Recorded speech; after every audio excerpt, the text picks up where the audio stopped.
فرمایا نبی کریم صلی اللہ علیہ وآلہ وسلم نے من قام لیلۃ العیدین، کہ جو عیدین کی راتوں میں جاگتا رہا، کھڑا رہا، جو عیدین کی راتوں میں کھڑا رہا محتسباً ثواب کی نیت سے، لم یمت، اس کا دل نہیں مرے گا۔ کس دن؟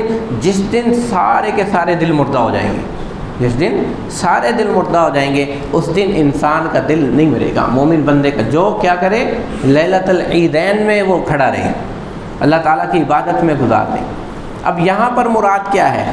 یہاں پر اصل میں مراد یہ ہے کہ اللہ تعالیٰ کو بھولے نہیں، اللہ تعالیٰ کے حکموں کو نہ بھولے، اللہ تعالیٰ کے حکموں کو نہ بھولے۔ ہم جیسے ہی چاند نظر آتا ہے تو ہماری خرافات شروع ہو جاتی ہے، آتش بازی کا سماع ہو جاتا ہے اور موسیقی جو ہے وہ شروع ہو جاتی ہے، تو ساری کی ساری اور خواتین جو ہیں بے پردہ بازاروں میں پھرنا شروع ہو جاتی ہیں۔ تو یہ کیا ہے؟ دل کی غفلت ہے۔ تو لوگ غافل ہو گئے، لوگ اللہ کے ذکر سے غافل ہو گئے۔ ابھی رمضان راتوں کو جاگ رہے تھے، لیلۃ القدر کی عبادت ہو رہی تھی، راتوں کو تسبیحات ہو رہی تھی، ساری رات جاگ رہے تھے، دن میں روزہ رکھ رہے تھے، لیکن جیسے ہی چاند نظر آیا تو سب کچھ آدمی بھول کے بازاروں کی رونق بن گیا، بازاروں کی رونق بن گیا۔ تو اگر اس موقع پر آدمی کیا کرے؟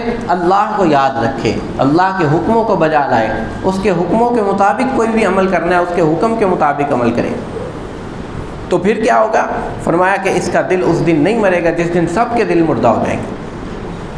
تو یہ عیدین کی راتیں جو ہیں، اب عید الفطر آئے گی تو اس میں بھی کیا ہے؟ فرمایا کہ اچھے سے اچھا لباس پہن کے آؤ، خوشبو لگا کے آؤ۔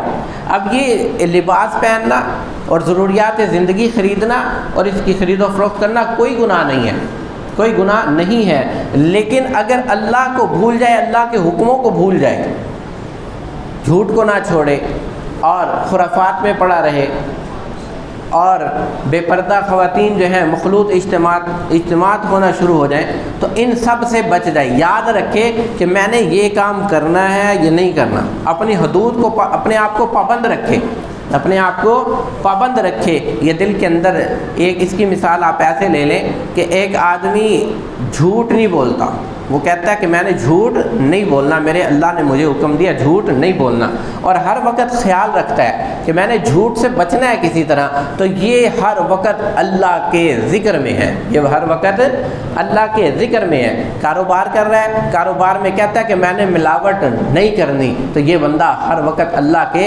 ذکر میں ہے۔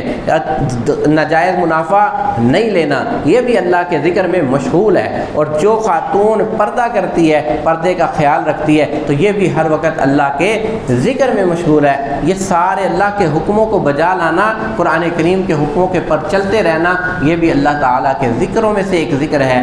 تو جس کا بھی دل ذکر کرتا ہے اور ہر وقت ذکر میں مشغول رہتا ہے، تو پھر اس کا دل کیسے مر سکتا ہے؟